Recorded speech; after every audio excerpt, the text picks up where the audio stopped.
Good afternoon and welcome to another episode of the Investor's Guide to Hard Money Lending, brought to you by CoreLend Financial. My name is Alyssa Fowler, and we have Laksh here with us. He is an investor in the local Memphis area, does a lot with us. So thank you for coming on to the podcast. Absolutely. I was, I've been dealing with credit score for a while now, so it's good to be here. Good. So tell me a little bit about your background in investing. How'd you get started? I used to play poker professiononly online. Because that's a perfect segue into investing. Yeah, actually, it really is. Because my parents moved there from India, and so I was very tight with money. Naturally, because my dad was trying to build in a new country, and so he had an insecurity that I could feel, and so I was very tight. And so poker kind of forced me to, just get comfortable with gambling and risk. Yeah. And I think most people, when they think of gambling, they have a negative connotation in mind. And then with poker, it kind of taught me, hey, there's, it's a probabilities game. And so even when there's a risk of losing, it doesn't mean that you made a bad bet. It just means that, you have to make bets where there's a chance of losing. And so it got me really comfortable with, relatively larger sums of money to me at that point. Mm-hmm. And then when they slipped it in a port bill to play on, that you couldn't play online anymore, and the major sites, left the market, that's when I started. My dad used to own a rental house. He said, hey, why don't you, see what's available? And at that time, I was a kid, so I didn't know people were suffering. This is 2011. Mm-hmm. And, so it was an easier environment because of the overall market was down to get started. There was not much downside risk. You were already at the bottom, So that's how I got in. So that was around you said 2011 timeframe? Yeah, it was in 2011, and I was mainly only buying in DeSoto County at that point. Mm-hmm. I went to Olive Branch High School, so University of Memphis. So that was just a normal, I just knew Olive Branch well. Mm-hmm. And so I had bought about maybe 8 or 9 properties. And then I thought, well, maybe I should become an agent and save some money, which is, I should not have done that. And I think a lot of people the wanting to save sometimes can cost you, and so. If you're not doing a few deals a year, it is not worth the continuing education, the nickel and diming of fees, the different, just that this bill's due this month, this is this month, this is this month. Yes. And I was doing, the issue for me is my mom told me, do you even know enough people that would buy a house? And I was like, well, I'll show you. And so that was the wrong mindset, because then I became a high volume agent, which then I didn't, my investing was slower than it should have been. Mm-hmm. Because all of my time was going into showing houses to, retail buyers and things like that. But so I did that, and then I kept on buying properties, during that time. And then one time I had too many deals locked up where I didn't have money to buy anymore, and I was, under pressure a little bit. So that's why I accidentally flipped one. And that's how I realized, oh, maybe I should be flipping houses. That's how that started. And so now we're basically, we flip a decent amount of properties, and then we hold a chunk of residential and some commercial. Mm-hmm. And what has been your experience of using hard money lending for any of your flips or any of these things? Yeah, I think hard money is great to bridge the gap. Like if you're ever in a tight spot, and of course, hard money is not cheap. And so you have to be prepared, A, to service that note, and B, to get rid of it quickly, and also have a strategy of speed in mind. Yes. I think a lot of flippers, glorify the idea of flipping because maybe they've seen somebody else do it or this and that. And so, I think that really the numbers have to be dialed in, and you have to be prepared for speed. Mm-hmm. And so I've used it occasionally. And then I've also given hard money, but whenever I've taken it, it's been where I've been in a tight spot, and I need to, and I'm prepared to service the debt. Right. You know, and because, especially in a market like now where the flipping market is more unpredictable. Right. I think there needs to be more being prepared for longer hold times and things like that. And I think you're spot on there. And when it comes to flipping now, like, it's not easy. People make it look, especially in a market like this where you may think that I'm going to save this $5,000-$10,000 here and I'm going to make more profit. No, you're going to lose double that, because that's right. Your flips need to be perfect coming to market right now. Yeah. And from, my experience, basically, during COVID time, all deals were profitable. It didn't mean what you picked. You could buy midtown houses that needed $100K rehab. You went over budget by $40,000, you're still profiting. Yes. And so basically what we've done is the range of what we're willing to flip has tightened up over time. And so we're flipping the least risky assets. Or if we know it's a higher risk asset, our approach is essentially that we'll have to give the buyer a deal as well. Otherwise, you're just going to sit on the market. And the cost of financing for the end buyer is so expensive that unless they have, you're motivating them to buy, they're not going to buy, So your product must be excellent. You must be priced at a deal. And be prepared to offer some concessions too. Yeah. It's going to happen. It doesn't matter if you're listing, you look after COVID and even up till 2022, you could get multiple offers. A seller is not paying any concessions. They are not paying anything to buy down points. They're not doing anything. Now it is nothing to see where this could have gone on the market yesterday and you might get an offer that's really, you're taking a $26,000 hit right off your list price right off there with the concessions and rate buy down and what they're asking for already. 100%. I think we pretty much always have to give up 3%, that's pretty standard now for that site. We're also, like you said, we're hardly ever selling stuff for list anymore. We're taking 5% off, 10% off sometimes. And so if you're not buying deeply and you're not executing the rehabs correctly the first time, a 25K spread, quickly becomes zero or negative. Right. And it's in these people that are using hard money, doing whatever. If you're doing a flip, you get an offer. It's not what you thought. Like, oh, they came in. You don't be insulted with it. You have an offer in hand, which is more than a lot of other sellers can say right then. You work it. I think that's the mistake that I've made plenty of times in the past, which is I think you should be scared of countering offers right now because people don't have to buy right now. No. The rents are, in my opinion, they're trending downwards. I don't think personally we found a floor yet on the rents. And so I think we're trickling down and then we'll find the floor, I think, over the next year. And so, people are comparing it to, hey, why don't I just rent for another year? And they don't really have to buy. And so because their rent is going to be less than what their mortgage is going to be. Their rent's going to be less. That's what it used to be. You paid higher in rent than what your mortgage would be. Well, that has flipped the script now. That has flipped the script. I also think that people are moving in with family, which is, so you might think, hey, don't people need the houses that they needed before? No, they're combining households. And they're doing that in rentals too. They're combining households and rentals. Wow. Okay, I see. So yeah, we're having, our rental revenues are decreasing because we're giving people deals. And, I look for high occupancy. I'm not interested in maximizing rents. And I think a lot of people make that mistake of pricing at market and thinking, hey, I should be getting market value. No, not when people have too many options. Right. And so you really need to be attractive, or your, property management must be so on point, like Rescore, where you can get market value for your clients. Where we self-manage. We're okay at managing our own properties, but we're not amazing at it. And so we basically just give people deals so our properties stay full. And they're still cash flowing for you. Yes.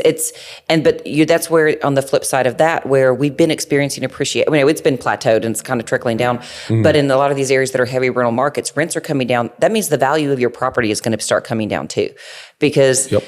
And then you've got some people that they've been trying to rent it for months now.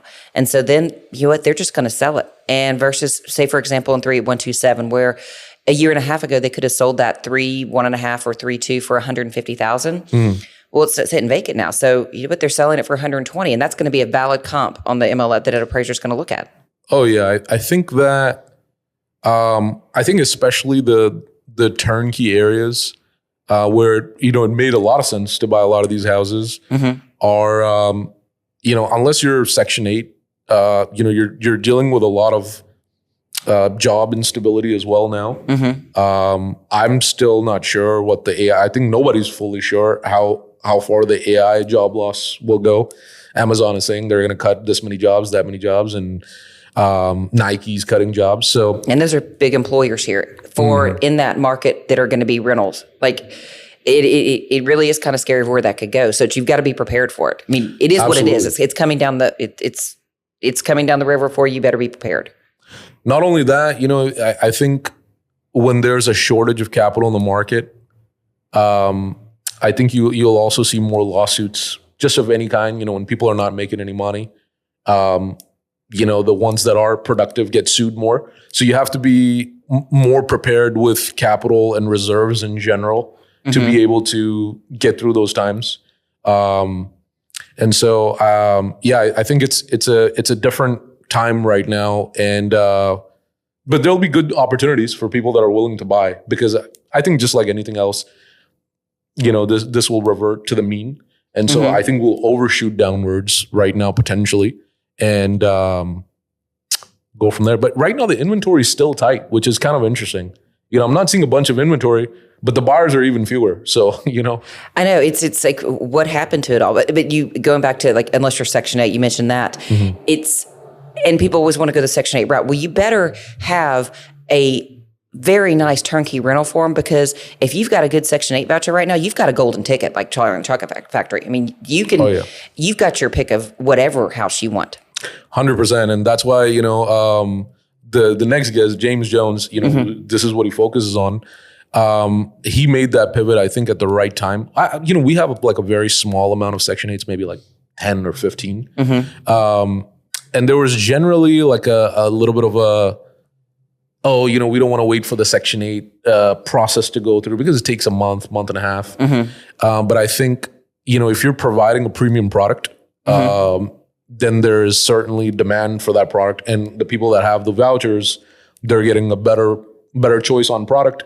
And the providers of those products are also winning, Yeah, it's win-win, but it's providing quality no matter what. 100%. Because now the rental market's still tight, but they still can choose what they want. You're not going to be able to get that top of the market rent for that property that you did the bare minimum for a turn on it.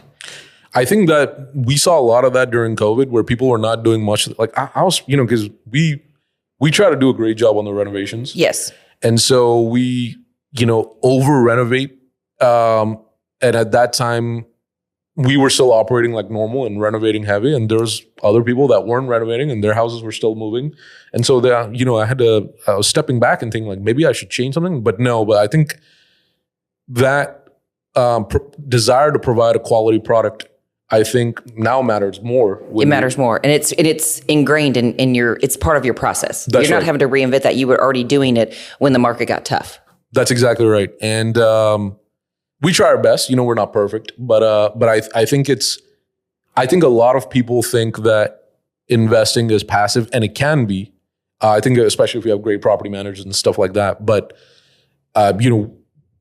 when in changing times, you really have to become more active and do more, because the best are still winning no matter what the environment is. But if you're just kind of passively doing it, your results will just go down the drain, Yeah, and if you were the one that when you could do a minimum turn on it and still get by with it with the top rents, well, now you can't. And how big does that turn actually need to be now versus you could have spent $10,000 then to get it where it is back up pristine, but instead you spent $4 to slap some paint on the walls. Well, now you're going to have to spend $30 to get it to that pristine, to get that top of the market rent. Right. And I think a lot of people are facing that. I have a friend out of California that owns, 20, 25 houses in the Memphis market. And so he was facing challenges on, he was dealing with another property management company, not Crestcore. And the turns were, he asked me to go evaluate one of his houses. It wasn't renting. when I walked that property, I said, I don't know how like this property is not going to rent out in this shape. There's other houses that are offering better, and this is not even a rentable property shape. And I think that a lot of that was just, still working during COVID. So people just weren't used to even delivering a good product. And so, now I think as people, and so the quality is improving of the housing. I think with this, with the competition, And in the long term, that's going to make everything better. But we keep bringing up COVID, and other people still talk about COVID like it was yesterday. It was 6 years ago now. Like when you look at that, there's been a long time. I know it feels like we've been going through warp speed through everything, right? But you can't look at that market as relating to anything now. It's gone, and I think that we're going through a deflationary time. I mean, you're already seeing it in stocks, and Bitcoin has come down in value. So I think this is a deflationary time frame unless the monetary policy significantly opens up again. And so, that means rent compression. That means, competing on your flips and making lower amounts of money across the board on every activity that you're doing. And I think the best will still survive and do decent. And there's a lot of people that will have to, get jobs that were investors or wholesalers, or that's already happening. And I think that might be a trend, And look at the amount of agents that have gotten out in the last couple of years. But you talk about deflationary thing. I even noticed this, like my husband had to go out and buy a drain snake or whatever for a property. He's like, hey, it was $99. A couple of years ago, he goes, it was $120. So you are seeing things like that. That's a small thing, but it's all about supply and demand on everything. If there's not the demand there, or you don't have that product, the price is going to go down. Cost of appliances. Like I remember at one point, like a stainless steel range had become $800, and I'm like, man, what is this? What's going on? And so now I think we're back down to somewhere, between what it used to be and $800. So there was a lot of things there was a lot of renovations in Midtown Midtown is where we've lost the most, like trying to renovate $100-year-old houses. Because always add 25% to your budget on that, and it's still probably going to blow it. Yeah.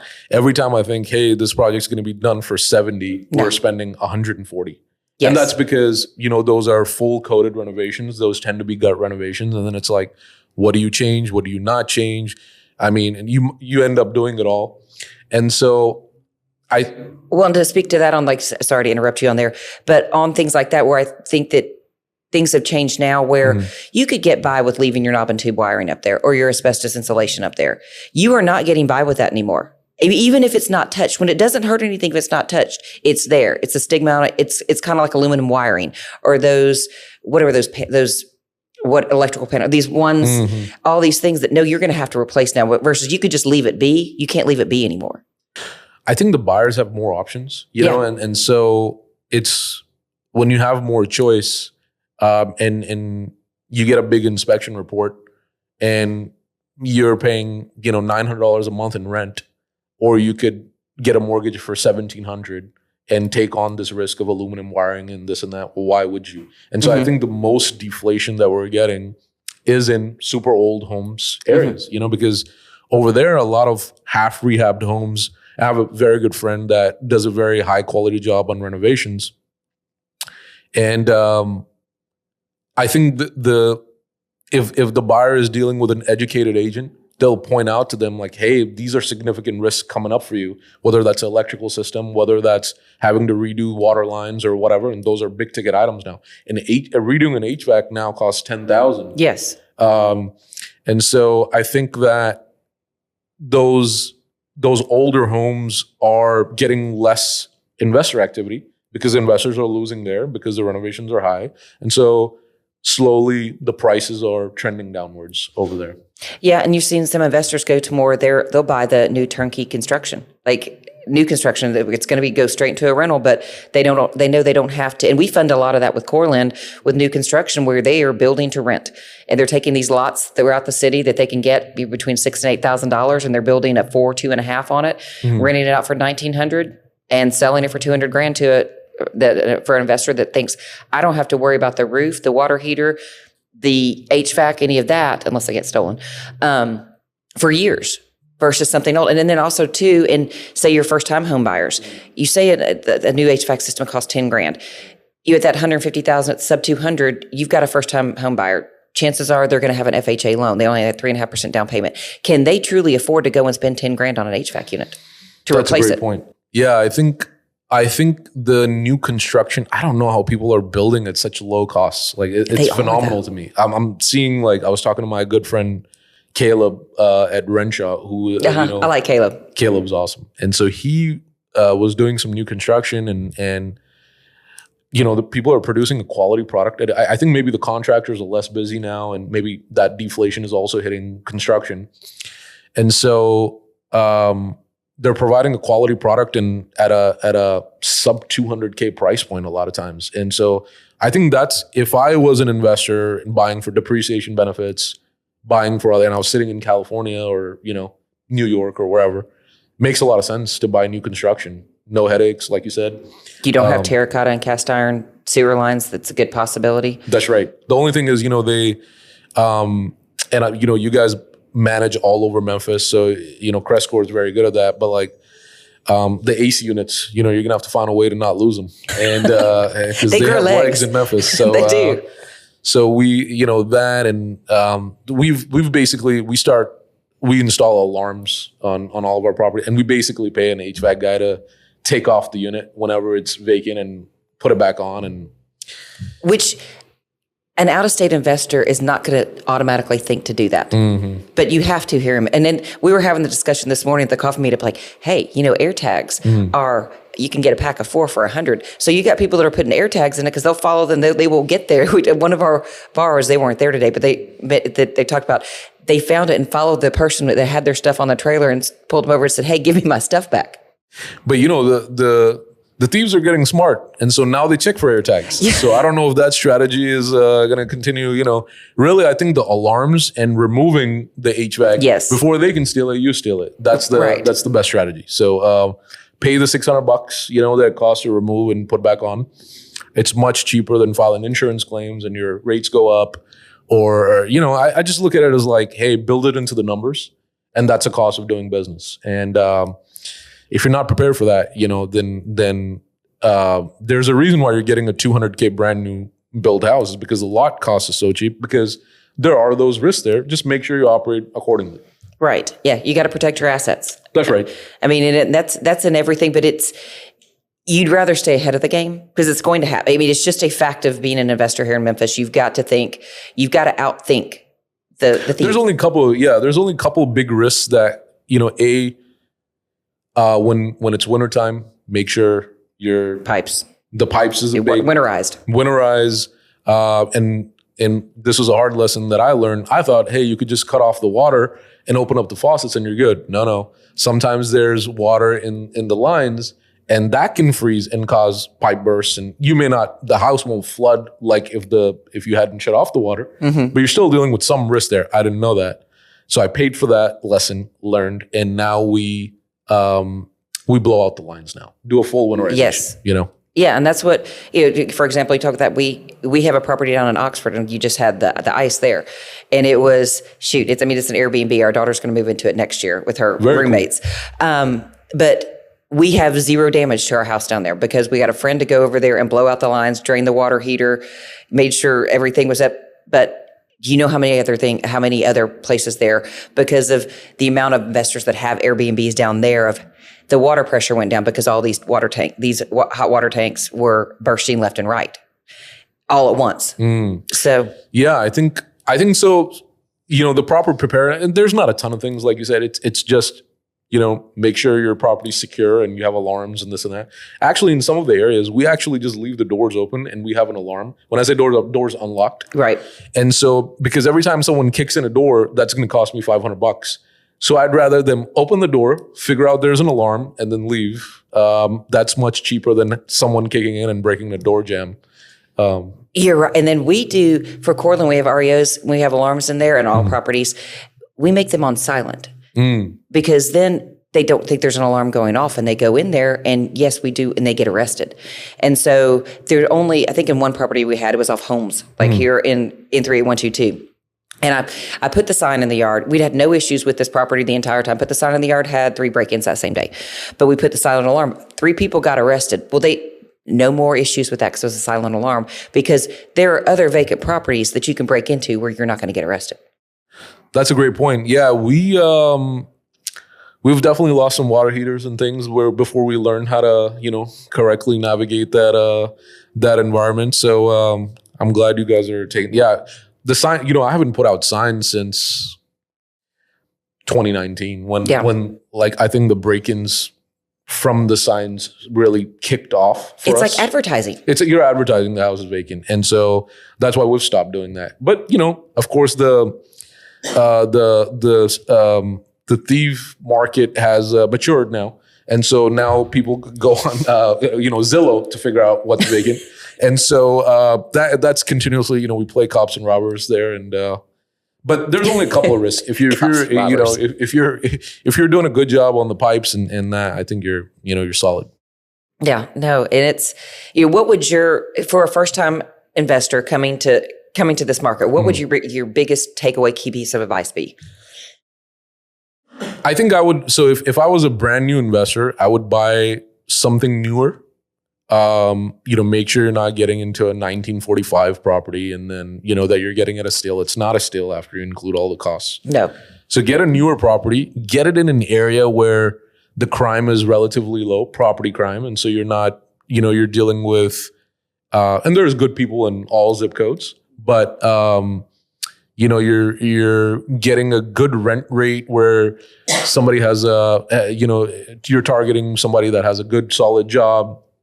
So I would get it in a B plus area to start off, and then go from there. And especially like if you want it to be passive, then you should get things that have low risk all around. Yes. And so low risk as in repair risk, whether that's putting on a new roof. You got a new roof already. Great. You have low risk. Great.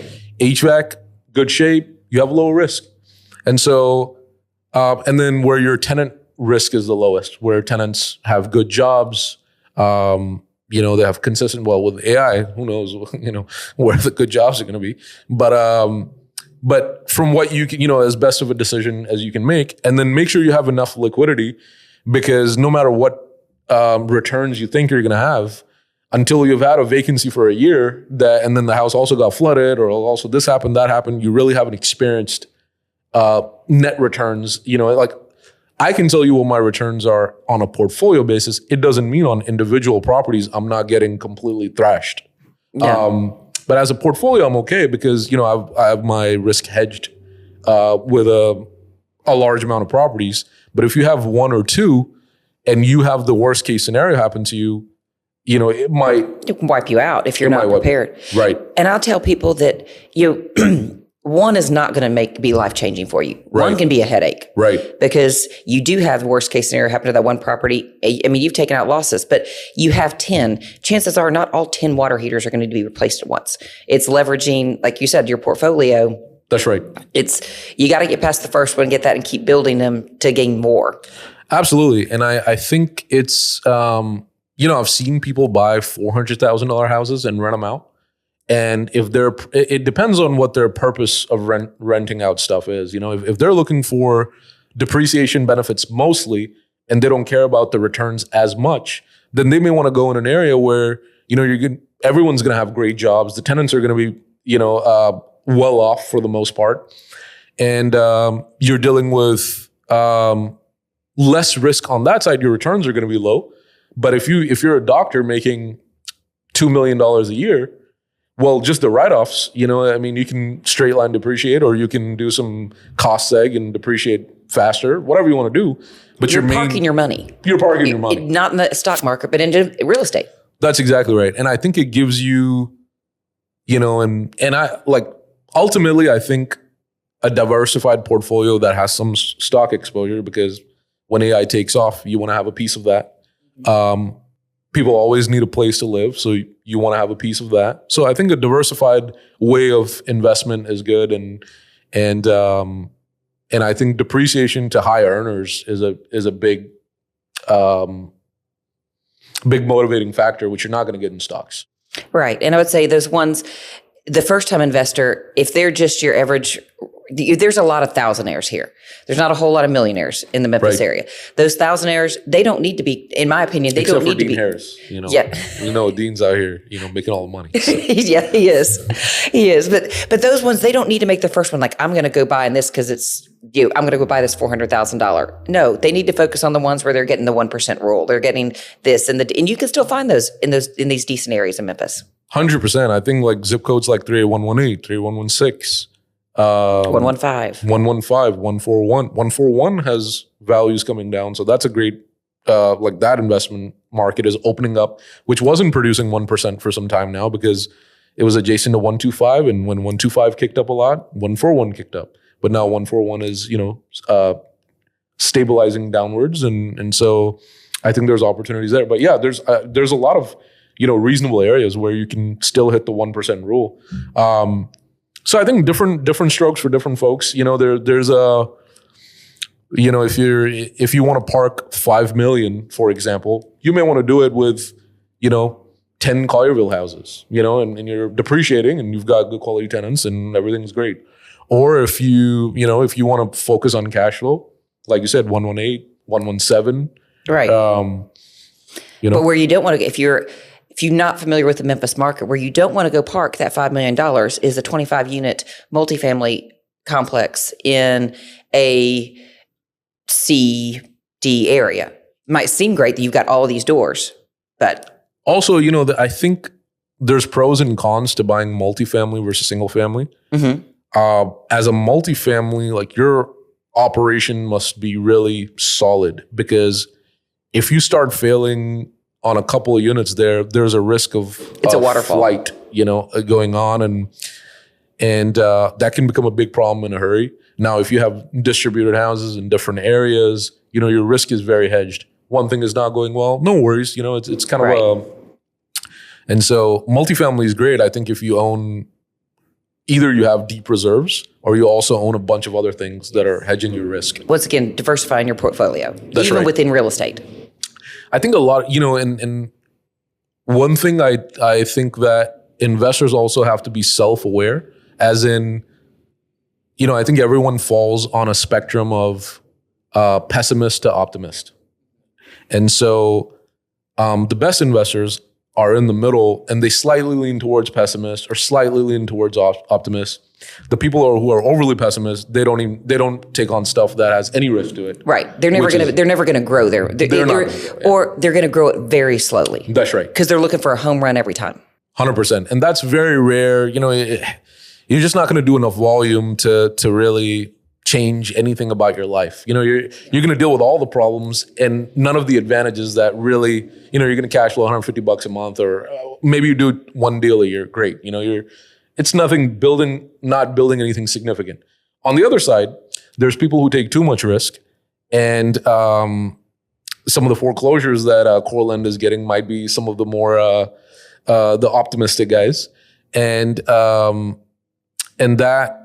comes from thinking that you're going to win the lottery every single that 1% chance of winning to them feels like 80%, and that's a problem because they're not seeing the odds clearly.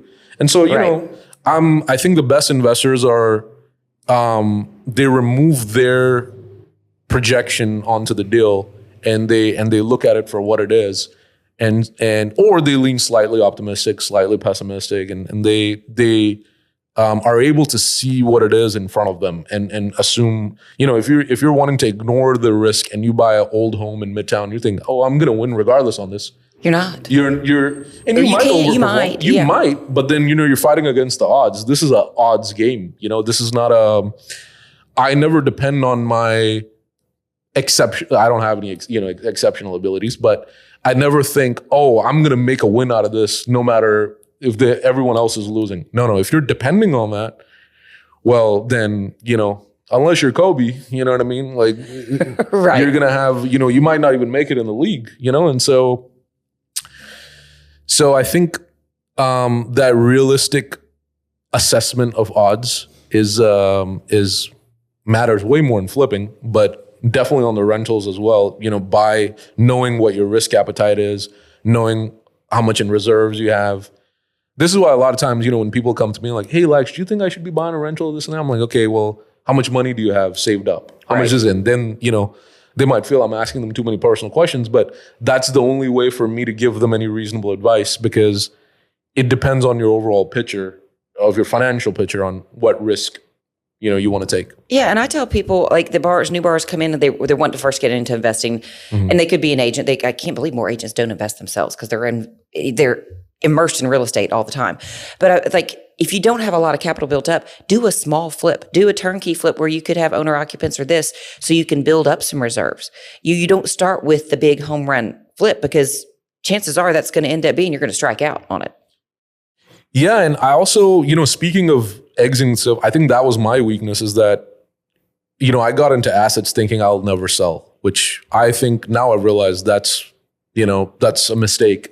You should be selling and 1031ing into different things, or exiting once you feel like, hey, I've kind of peaked out on this asset, or, maybe it's underperforming for you, but maybe someone else could take it and perform well with it, maybe by taking a more active approach or whatever it is.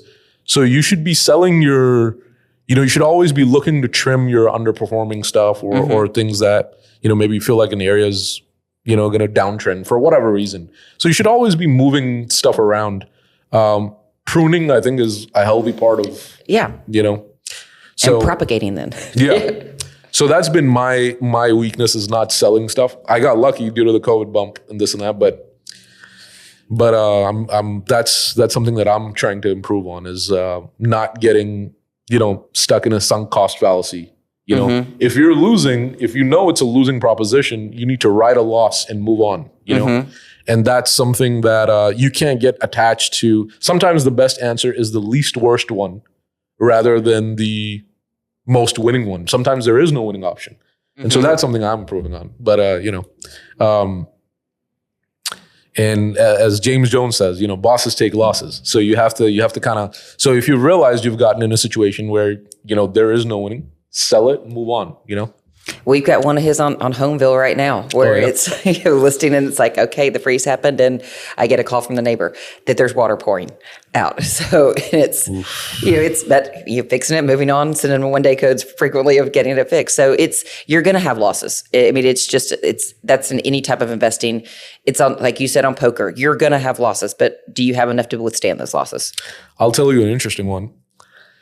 I own a house in Horn Lake. And the tenant called us. They said, hey, listen, the toilets are shooting out sewage into the house.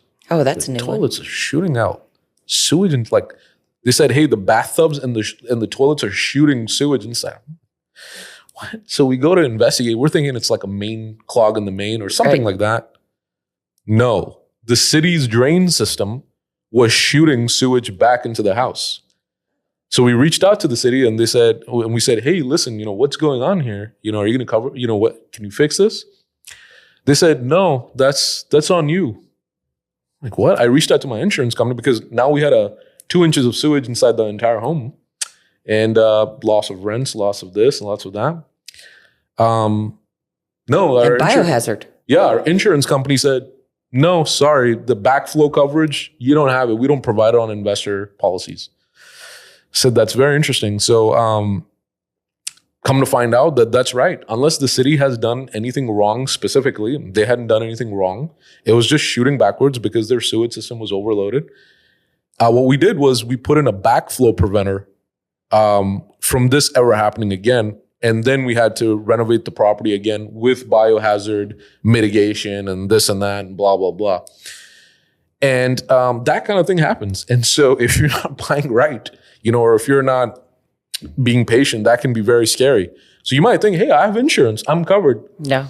Oh, well, there's situations where the insurance says, hey, this is on you. And so you have to be prepare for those situations. And I think insurance at this point, it is for catastrophic losses. You can't be, you've got to think this regular maintenance or these things, or if an HVAC gets stolen, or if this happens here, you've got to think your deductible might be $5,000, might be $10,000, but these you're going to pay for it. These companies will drop you in a minute. They'll drop you in a minute, or your rates are going to increase so much to where you should have just paid for it out of pocket to begin with. 100%. And then I think they have a share, obviously the insurance companies have a system where they can see how many claims you've made and this. Right. So if you're a high risk person or you made a non-weather related claim that affected everyone, not just you, they're going to start just denying you. But look at even auto rates last year. It didn't matter if you didn't do anything. It's because of all the auto theft in Shelby County where everyone's auto insurance in all of Shelby County all raised. Didn't matter if you had a claim on you or not. I was paying $3,000 a year or something. I'm like, man, this is insane. And I think now, thankfully, they're retracting back a little bit. And but yeah, I think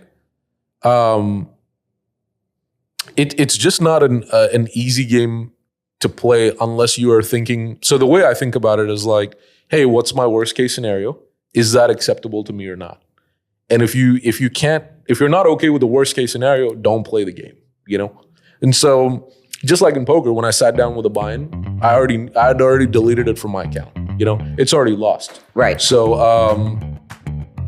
so that made me accept, the worst case scenario. And I think a lot of people, when they're they have certain expectations, because when you go to a job, you're collecting money regardless of the outcome. That's not the case here. So you have to be prepared. You do. Absolutely. Well, I definitely appreciate having you on today. And absolutely.